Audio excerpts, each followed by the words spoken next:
नमस्कार। आज बात करते हैं एक बहुत ही ज्वलित मुद्दे पे जिसके बारे में मेरे भी काफ़ी अपने भी ख़्याल हैं। जो ये जो काउंटिंग ऑफ वीवीपैट स्लिप्स हैं, जो इलेक्शंस के दौरान निकलती हैं, जब हम ईवीएम में अपना वोट कास्ट करते हैं, ठीक है? इसमें देखिए ऐसा है कि आज की डेट में जो इलेक्शन कमीशन ऑफ इंडिया की वो है गाइडलाइंस है या जो भी है मैंडेट है, वो कहता है कि सिर्फ 5 रैंडमली सेलेक्टेड पोलिंग स्टेशंस पर असेंबली कॉन्स्टिट्यूंसी में ये जो है सारी वीवीपैट स्लिप्स जो है काउंट होंगी, ठीक है?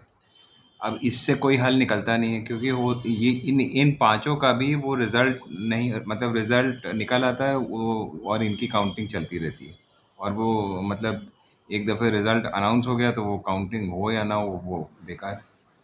देखिए ऐसा है कि जो रियल पर्पस है ये वीवीपैट का, ठीक है, वो ये है कि कोई इसमें चीटिंग ना हो बिल्कुल। क्योंकि देखिए सीधी सी बात है कि इस सरकार को हम ट्रस्ट नहीं कर सकते, चाहे कुछ भी कह लो।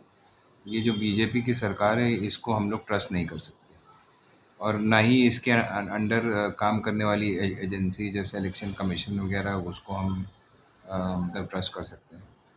लिहाजा जो है ये जो एडीआर है, जो एसोसिएशन फॉर डेमोक्रेटिक रिफॉर्म्स है, इन्होंने एक पिटिशन फाइल करी है, ठीक है? इन्होंने एक पिटिशन सुप्रीम कोर्ट में फाइल करी थी जिसका अब जवाब इलेक्शन कमीशन का आया है, और उन्होंने कहा है कि हमें 100% काउंटिंग चाहिए, सारे वीवीपैट का ट्रेल जितनी भी होती है जो गिरती हैं उसमें पर्चियाँ, और वो ईवीएम के साथ मैच करना चाहिए।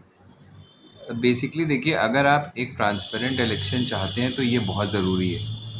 और इलेक्शन कमीशन का जवाब ये है कि अगर हम सारी काउंट करेंगे 100% तो फिर से हम वही मैनुअल पोलिंग पे चले जाएंगे। देखिए ऐसी कोई बात नहीं है। उस टाइम भी 1 या 2 दिन में रिज़ल्ट जो है डिक्लेयर हो जाता था। ऐसा तो होता नहीं था कि भाई वो मतलब सालों लग रहे हैं या महीना महीना लग रहा है, मतलब रिज़ल्ट डिक्लेयर होने में।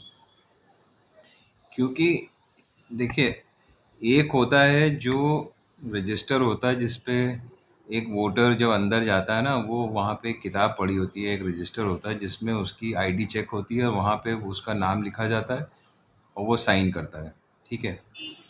अब मान लीजिए हम गए वोट करने, हमने अपना नाम लिखा, साइन किया, और जो हमको वो मिलती है पर्ची उसका वो नंबर नंबर मिला के वो हमें भेज देते हैं अंदर।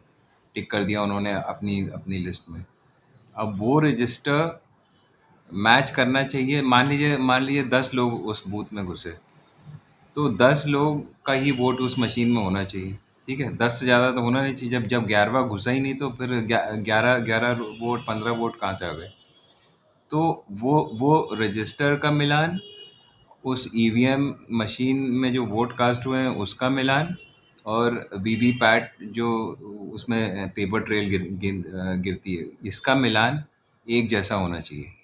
मतलब 10 अगर वहाँ घुसे हैं, मतलब रजिस्टर में एंट्री हुई है, तो 10 ईवीएम में वोट कास्ट होने चाहिए और 10 ही उसकी वीवीपैट ट्रेल होनी चाहिए।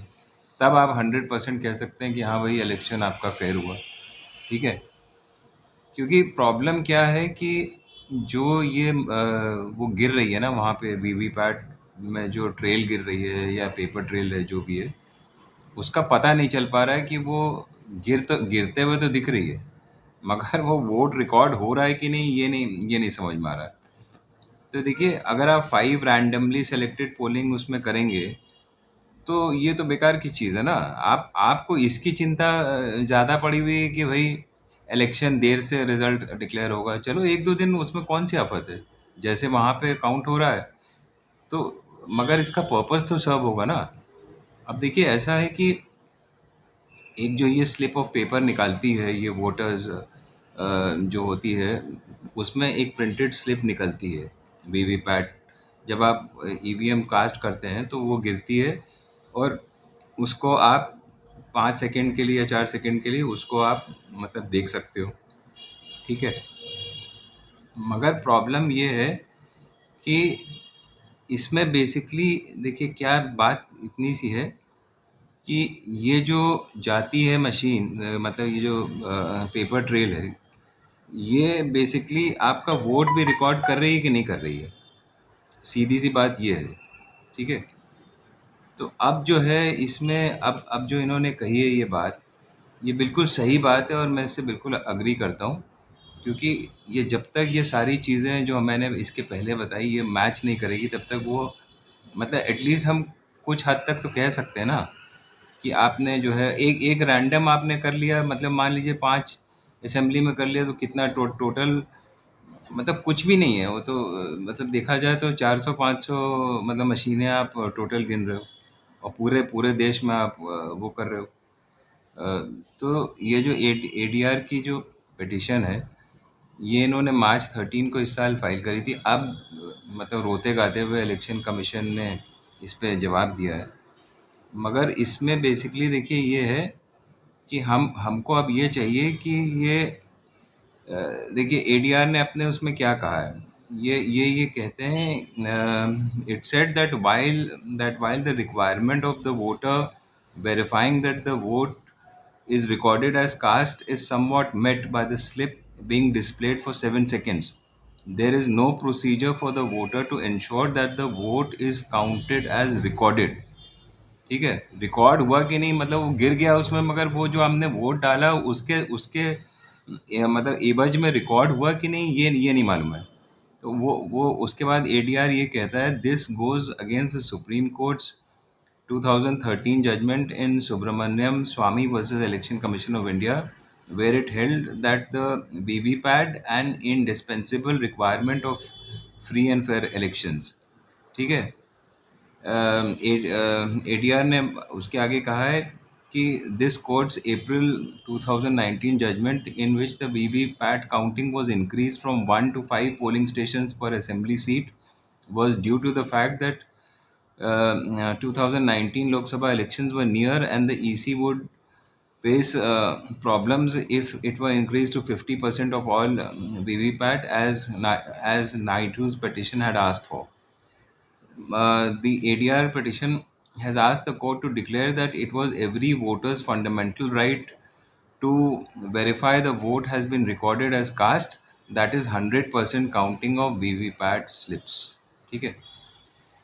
अब ये मैं इस पक्ष से बिल्कुल 100% अग्री करता हूँ। क्योंकि देखिए ऐसा है कि आजकल सबको मालूम है कि वो किस टाइप की गवर्नमेंट चल रही है, कितना उन पे विश्वास किया जा सकता है और कितने डेस्परेट हैं वो लोग जीतने के लिए। तो उसमें देखिए जब ये पिटीशन लास्ट लगी थी सुप्रीम कोर्ट में, तो सुप्रीम कोर्ट ने कह दिया भैया ठीक है, इसको नवंबर में हम लेते हैं। अब देखिए मैं कोई क्वेश्चन नहीं कर रहा हूँ, मगर अब आप अर्जेंसी नहीं दिखा रहे हैं। मतलब प्रॉब्लम ये कायदे से तो ये इलेक्शन कमीशन को खुद ही डिसाइड करना चाहिए। बट अगर वो मतलब उस पर डिसीजन नहीं ले पा रही है, जो भी कारणों से, सरकार के दबाव से या जैसे तैसे है, तो भाई 100% अगर आप काउंटिंग अलाउ करते हैं जैसे कहा जा रहा है, और साथ में आप जो आदमी साइन करके, या जो जो मतलब जो भी वोटर आता है जो साइन करते हैं उसको भी मिलाओ अगर साथ में, तो उसमें क्या दिक्कत क्या है? उससे कम से कम ये होगा कि हर चीज़ 100% मैच करेगी। और भाई एक आध, मतलब अगर अगर कोई ईवीएम में कोई गलती है या कोई वीवीपैट में गलती है, तो वो फौरन सामने आ जाएगी। तो अगर 1% से ज़्यादा या आधे परसेंट से ज़्यादा गलती है, तो इसका इसका मतलब वो वहाँ पे या तो रीपोल होना चाहिए या तो चेक होना चाहिए। क्या बात है, मिलना चाहिए ना सब कुछ। तो इसलिए मेरे हिसाब से तो 100% काउंटिंग वीवीपैट की होनी चाहिए। और इसको जो है ईवीएम से भी मिलान करना चाहिए 100%। और भले ही 1-2 दिन ज़्यादा लग जाए, मतलब उसमें रिज़ल्ट आने में कोई ऐसी दिक्कत नहीं है। मगर ये डेमोक्रेसी को सर्वाइव करने के लिए इंडिया में ये बहुत ज़रूरी कदम है। ठीक है। कोई भी गवर्नमेंट आए, इसके आगे कुछ भी हो, उससे लेना देना नहीं है। बट आज के जो गवर्नमेंट के उसमें दौर में ये बहुत ज़रूरी है कि एक तो जो किताब पढ़ी रहती है जब आप एंट्री करते हैं उसका मिलान, जैसे उसमें 100 वोटर्स हैं तो 100 वोट्स अगर कास्ट हुए हैं तो उसका मिलान प्लस जो उसके पेपर ट्रेल है, जो वीवीपैट है, उसका मिलान, ये होना चाहिए हर हाल में। तो साफ पता चल जाएगा कि भाई क्या क्या हो रहा है उसमें, क्या नहीं हो रहा है। तो एक मिसमैच अगर होगा तो वो बिल्कुल मतलब सामने आ जाएगा। तो उम्मीद है कि सुप्रीम कोर्ट इस पे कुछ मतलब कॉन्क्रीट करेगी और इसको जल्दी टेकअप करे, बजाय इसमें इसके कि इसको फिर वही होगा कि अभी अभी तो टाइम कम है, जैसे जैसे पिछली दफ़े किया था। देखिए, मशीन्स अगर पूरी हैं आपके पास, आप पूरे देश में चुनाव करा रहे हैं, सिर्फ काउंटिंग की तो बात है ना। काउंटिंग के लिए आप थोड़ा स्टाफ और लगा दीजिए, उसमें क्या बात है? उसमें दिक्कत क्या है? और एक बात और होनी चाहिए कि ये जो एक-एक महीना ये आप मतलब रुके रहते हैं काउंटिंग के लिए, ये भी नहीं होना चाहिए। मतलब जो भी है जल्दी-जल्दी उसकी काउंटिंग होनी चाहिए। और क्योंकि रुकने से चीटिंग का और वो बढ़ता है कि भाई आपने मान लीजिए वो बदल दिया, वीवीपैट का बॉक्स ही बदल दिया आपने, वो ईवीएम मशीन ही बदल दी। तो ये सब बिल्कुल नहीं होना चाहिए। और फ्री एंड फेयर इलेक्शन होना चाहिए, ये हमारा फंडामेंटल राइट है। हम वोट कास्ट करें और हमको मतलब जहाँ हम कास्ट करें, जिस पार्टी को कास्ट करें, उसी के हक में वोट जाना चाहिए। ये बहुत ज़रूरी है, नहीं तो फिर इलेक्शन का फ़ायदा क्या फिर? तो इसको सबको सुप्रीम कोर्ट को देखना चाहिए। जय हिंद, जय भारत।